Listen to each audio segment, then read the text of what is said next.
नमस्कार, आप सभी का स्वागत है यूथ अध्ययन के चैनल पे। देखिए एक बार फिर से मैं आप सभी के बीच एस्पिटेड जून 2025 के लिए जीके का पार्ट 79 लेके आ चुका हूँ।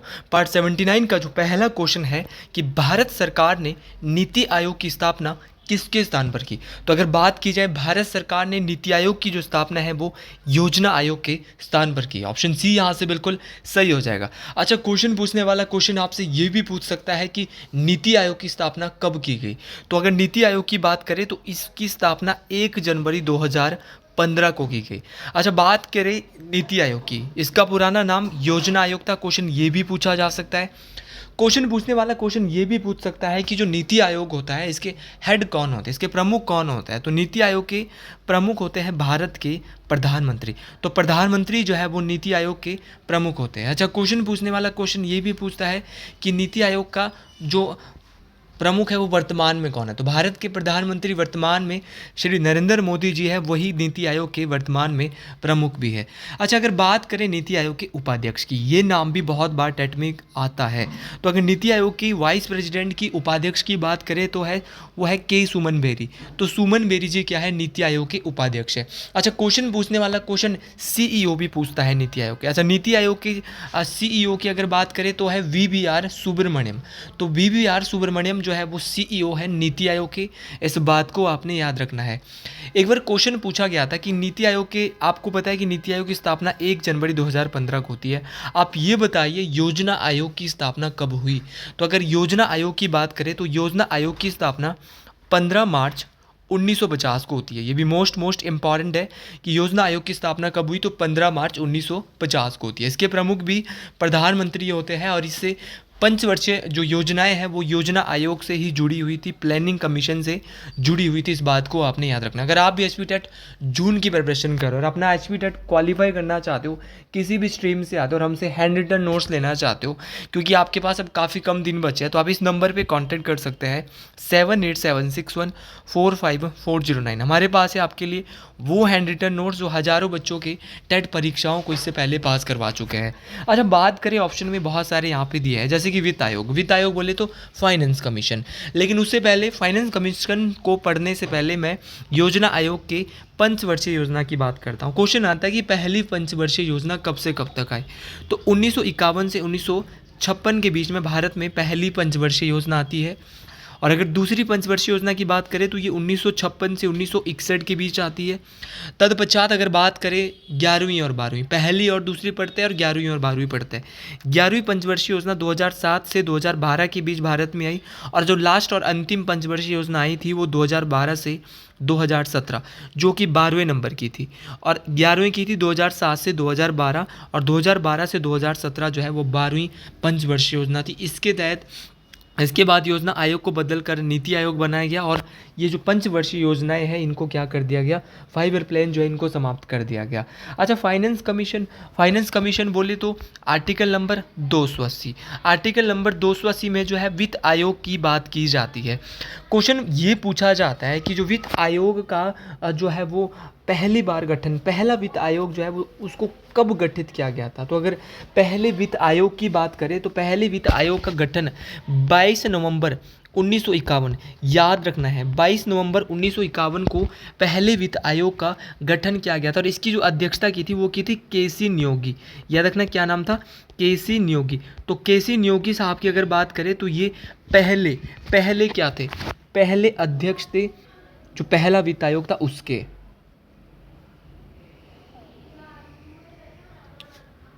और अगर बात करें वर्तमान में, तो वर्तमान में भारत में जो है वो 16वां वित्त आयोग चल रहा है।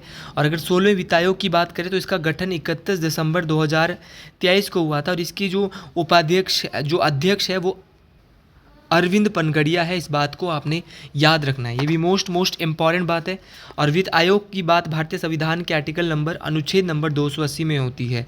अच्छा, ये सारे के सारे क्वेश्चन मोस्ट इंपॉर्टेंट है, आप इनको बहुत ही ध्यान से देखिए, ये परीक्षा में पूछे जाते हैं। अच्छा, अब मानव अधिकार आयोग, लॉ कमीशन बोले तो विधि आयोग। तो वर्तमान में भारत में जो है वो 23वां विधि आयोग काम कर रहा है, 23 लॉ कमीशन वर्क कर रहा है। और ये जो है वो 2017 2027 तक कार्य करेगा और इसके जो अध्यक्ष है वो दिनेश माहेश्वरी जो है वो क्या है, जो विधि आयोग है इसके प्रमुख हैं। और एक क्वेश्चन यहाँ पे दिया है कि मानव अधिकार आयोग, तो बात करें राष्ट्रीय मानव अधिकार आयोग की, तो इसकी स्थापना 12 अक्टूबर, ये क्वेश्चन आ सकता है कि राष्ट्रीय मानव अधिकार आयोग की स्थापना कब हुई, तो बोलेंगे 12 अक्टूबर 1993 को राष्ट्रीय मानव अधिकार आयोग की स्थापना हुई। अगले क्वेश्चन की ओर, अगला क्वेश्चन बोल रहा है कि किस संविधान संशोधन को लघु संविधान के नाम से जाना जाता है। बहुत बार मैं बात कर चुका हूँ इस क्वेश्चन के बारे में। तो अगर बात करें, लघु संविधान कहा जाता है 42वें संविधान संशोधन को। 42 कॉन्स्टिट्यूशनल जो अमेंडमेंट है इसको मिनी कॉन्स्टिट्यूशन के नाम से जाना जाता है। और ये कब हुआ था, तो ये 1976 में हुआ था। तो 42वां संविधान संशोधन 1976 में होता है। इस संविधान संशोधन को लघु संविधान कहा जाता है, मिनी कॉन्स्टिट्यूशन कहा जाता है। साथ में क्वेश्चन आता है कि इंदिरा का संविधान किस संविधान संशोधन को कहा जाता है, तो कॉन्स्टिट्यूशन ऑफ इंदिरा, तो ये 42वें संविधान संशोधन को कहा जाता है। इसके तहत क्या क्या चीज़ें हुई, तो अगर 42वें संविधान संशोधन की बात करें तो इसके तहत जो है वो भारतीय संविधान में 10 मौलिक कर्तव्य, भारत का जो संविधान है इसमें 10 मौलिक कर्तव्य जो है वो इसी के तहत जोड़े गए।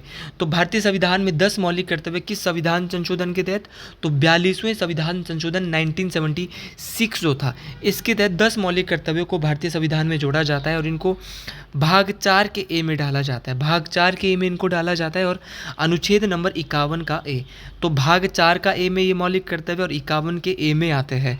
बाद में वर्तमान में 11 मौलिक कर्तव्य, 11वां जो मौलिक कर्तव्य जोड़ा जाता है वो 86th कॉन्स्टिट्यूशनल अमेंडमेंट 2002 के तहत जोड़ा जाता है। अब वर्तमान में जो कुल मौलिक कर्तव्य हो गए हैं वो 11 हो गए, इस बात को आपने याद रखना है। ये सारे के सारे क्वेश्चन इंपॉर्टेंट है, जितना ज़्यादा चीज़ों को पढ़ोगे उतना ज़्यादा समझ आएगी। 42वें संविधान संशोधन के तहत ही प्रस्तावना में समाजवादी, धर्मनिरपेक्ष और अखंडता, समाजवादी, धर्मनिरपेक्ष और अखंडता 3 नए शब्दों को जोड़ा गया था। आप बोलेंगे कि ऑप्शन में 44वां संविधान संशोधन भी दिया है, आप ये बताइए कि 44वां संविधान संशोधन कब लागू हुआ, तो ये 1978 में, मोस्ट इंपॉर्टेंट है। तो 44th कॉन्स्टिट्यूशनल अमेंडमेंट 1978 में लागू होता है और इसी संविधान संशोधन के तहत संपत्ति के अधिकार को, जो संपत्ति का जो मौलिक अधिकार होता था उसको मौलिक अधिकारों की सूची से निलंबित कर दिया गया और उसको एक कानूनी अधिकार बना दिया गया, कानूनी या विधिक अधिकार उसको बना दिया गया। तो ये भी आपको याद रखना है। और इसको किस में डाला, 300 के 1 में डाला गया, इस बात को भी आपने याद रखना है। तो सारे के सारे क्वेश्चन इंपॉर्टेंट है, जितनी ज़्यादा अच्छे से चीज़ों पढ़ोगे उतनी ज़्यादा चीज़ें क्लियर होने वाली। अगला क्वेश्चन बोल रहा है कि संविधान की प्रस्तावना में लिखे गए शब्दों को सही क्रम चुनिए। देखिए, जो संविधान की प्रस्तावना है, यहाँ पर जो लिखे गए शब्द है इनका जो सही क्रम है वो कैसे है, तो इसका जो सही क्रम अगर मैं देखूँ तो इसका सही क्रम है पंथ निरपेक्ष लोकतंत्रात्मक गणराज्य, secular democratic republic. Option B बिल्कुल सही हो जाएगा। देखिए, ये तो बिल्कुल सही हो जाएगा।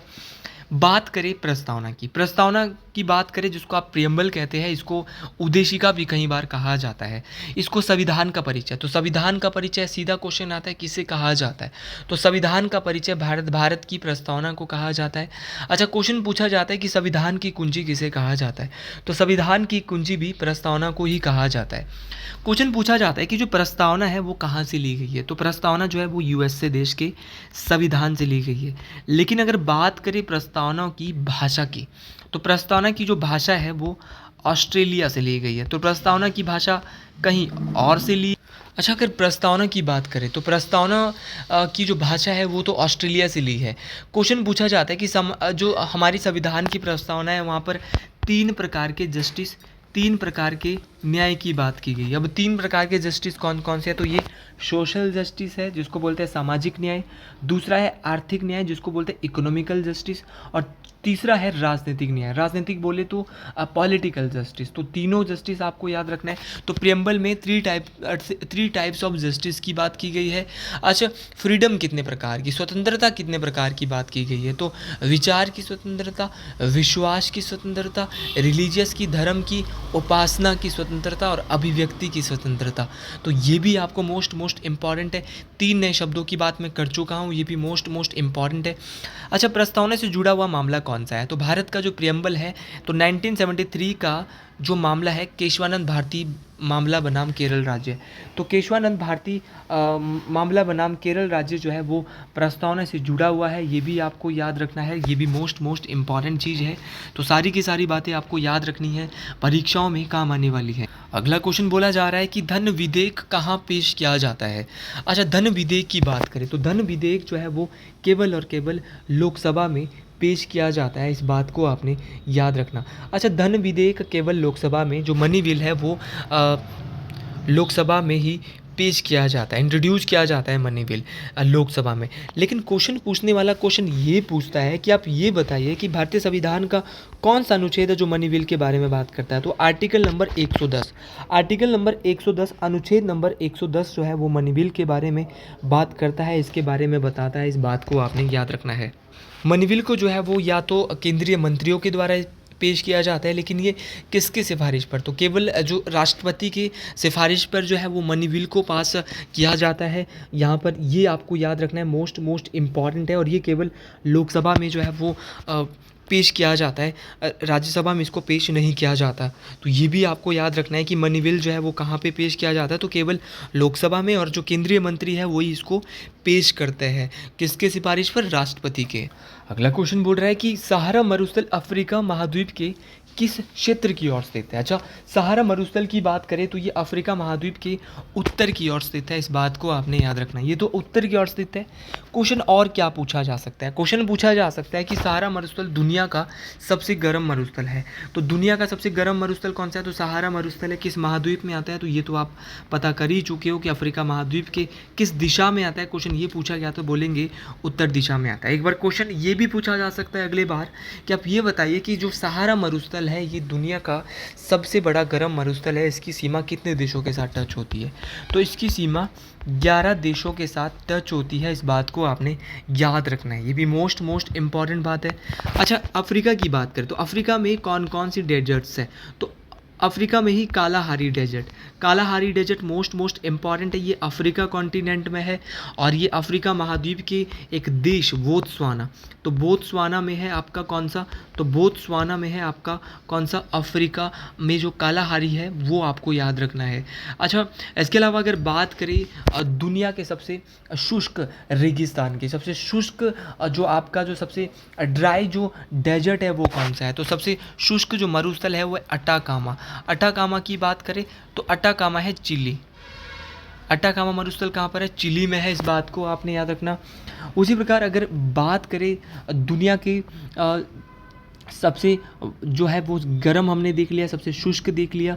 अगर क्वेश्चन पूछा जाएगा कि आप ये बताइए कि ऐसा कौन सा महाद्वीप है जहाँ पर एक भी जो है वो मरुस्थल नहीं है, तो है यूरोप महाद्वीप, यूरोप महाद्वीप पे मरुस्थल ही नहीं है, इस बात को आपने याद रखना है, ये भी मोस्ट इंपॉर्टेंट बात है। एक बार क्वेश्चन पूछा गया था कि गोबी मरुस्थल कहाँ पर है, तो गोबी मरुस्थल जो है वो मंगोलिया और चीन, दो देशों के मध्य स्थित है, मंगोलिया और चीन, दोनों आपको याद रखना है, मोस्ट इंपॉर्टेंट है। और भारत और पाकिस्तान के बीच कौन सा मरुस्थल है, तो भारत और पाकिस्तान के बीच है थार मरुस्थल, और थार मरुस्थल भारत और पाकिस्तान के दक्षिण एशिया में पाया जाता है, और ये दक्षिण एशिया का भी सबसे बड़ा मरुस्थल है। तो ये सारी की सारी चीज़ें मोस्ट इम्पॉर्टेंट है, जितना ज़्यादा चीज़ों को सीखोगे उतना ज़्यादा चीज़ें आपके माइंड में क्लियर होती रहेगी। अगले क्वेश्चन की ओर बढ़ते, अगला क्वेश्चन बोल रहा है कि भारत को श्रीलंका से कौन सा जल डमरू मध्य अलग करता है, which of the following state separates India and Sri Lanka. अब आप सोच रहे होंगे कि पाक जल डमरू मध्य तो हो ही नहीं सकता, क्योंकि यहाँ तो पाक दिया है, पाक बोले तो इंडिया और पाकिस्तान, ये आपके मन में आता होगा, नहीं, जो भारत और श्रीलंका को मध्य जो जल डमरू मध्य है, जो सेपरेट जो स्टेट है वो है आपकी कौन सी, पाक जल डमरू मध्य। याद रखना है कि भारत और श्रीलंका के मध्य कौन सा जल डमरू मध्य है, तो बोलेंगे पाक जल डमरू मध्य है, इस बात को आपने याद रखना है। और अगर ऑप्शन में यहाँ पर मलक्का जल डमरू मध्य दिया है, अगर इसकी बात करें तो ये पश्चिम मलेशिया और सुमात्रा इंडोनेशिया के बीच स्थित है, इस बात को आपने याद रखना है। मलक्का जो जल डमरू मध्य है इसको आप ज़रूर याद रखें, मोस्ट इम्पॉर्टेंट है, या बोल सकते हैं ये जो है वो हिंद महासागर और दक्षिण चीन सागर को प्रशांत महासागर से जोड़ता है। तो दक्षिण चीन सागर बोले तो प्रशांत महासागर, या बोलेंगे हिंद महासागर को प्रशांत महासागर से कौन जोड़ता है, तो बोलेंगे वो जोड़ता है आपका कौन, मलक्का जल डमरू मध्य। ऑप्शन में यहाँ पे बॉब अलमंदेब भी दिया है। अगर बॉब अलमंदेब की बात करूँ, विकिपीडिया के अनुसार मैं आपको ये जानकारी दे रहा हूँ, तो बॉब अलमंदेब जो है वो लाल सागर को अदन की खाड़ी से जोड़ता है। तो लाल सागर को अदन की खाड़ी से जोड़ने वाला जो है वो जल डमरू मध्य, तो बोलेंगे बॉब अलमंदेब। तो ये भी मोस्ट इम्पॉर्टेंट है। और अगर बात करें कुक स्ट्रेट की, तो ये एक जल डमरू मध्य जो कि न्यूजीलैंड के उत्तरी और दक्षिणी द्वीपों को अलग करता है। अगला क्वेश्चन बोला जा रहा है कि यात्री इब्न बतूता भारत में किस देश से आया था। अच्छा, यात्री इब्न बतूता के बारे में बात हो रही है, तो ये भारत से जो है भारत में आया था। कहाँ से? मोरक्को से।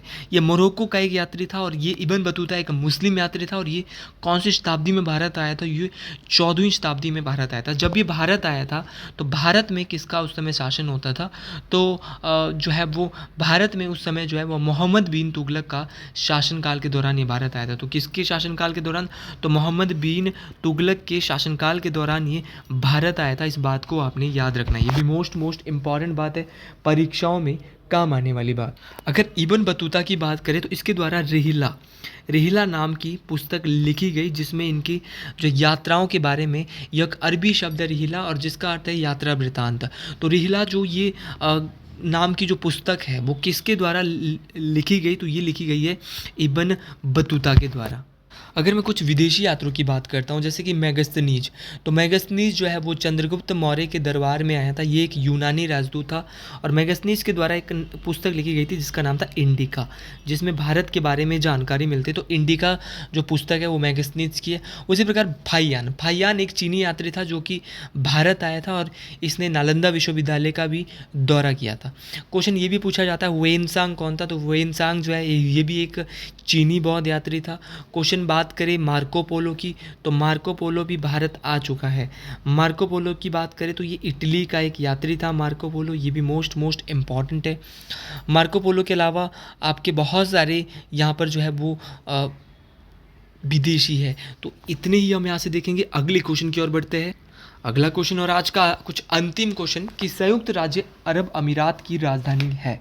देखिए, इन क्वेश्चन को, बेसिक क्वेश्चन को जितना ज़्यादा बार देखोगे उतना ज़्यादा बार आपका रिवीजन होने वाला है। आज का आखिरी तो मैं नहीं कहूँगा कि उसके बाद मैं 1-2 क्वेश्चन और आपको करवाने वाला हूँ, लेकिन मैं आपको यहाँ से ये बताना चाहता हूँ कि अगर बात करें संयुक्त अरब अमीरात की राजधानी की, तो इसकी जो राजधानी है वो है अबू धाबी। अच्छा, अबू धाबी यहाँ की राजधानी है, ये भी आप समझ गए। लेकिन क्वेश्चन पूछने वाला क्वेश्चन कल के लिए ये भी पूछ सकता है कि यहाँ की मुद्रा क्या हो रही है। मैं पढ़ा चुका हूँ आपको, पेपर में आ चुका है ये पिछले बार। तो दिरहम, तो यूएई की या संयुक्त अरब अमीरात की जो मुद्रा है वो दिरहम है। इस बात को आपने याद रखना है। ये भी मोस्ट इम्पॉर्टेंट बात है। और अगर बात करें यहाँ पर कुछ अन्य देश की, जैसे कि वियतनाम की राजधानी का क्या नाम है? तो वियतनाम की राजधानी का नाम है हनोई। और यहाँ पे जो मुद्रा है वियतनाम की वो है डांग। तो वियतनाम जरूर आप याद रखें। हो सकता है कि इस बार वियतनाम दे जाए। तो वियतनाम की राजधानी का नाम हनोई है और मुद्रा का नाम क्या है? डांग है। अच्छा, उसी प्रकार नॉर्वे की राजधानी ओस्लो।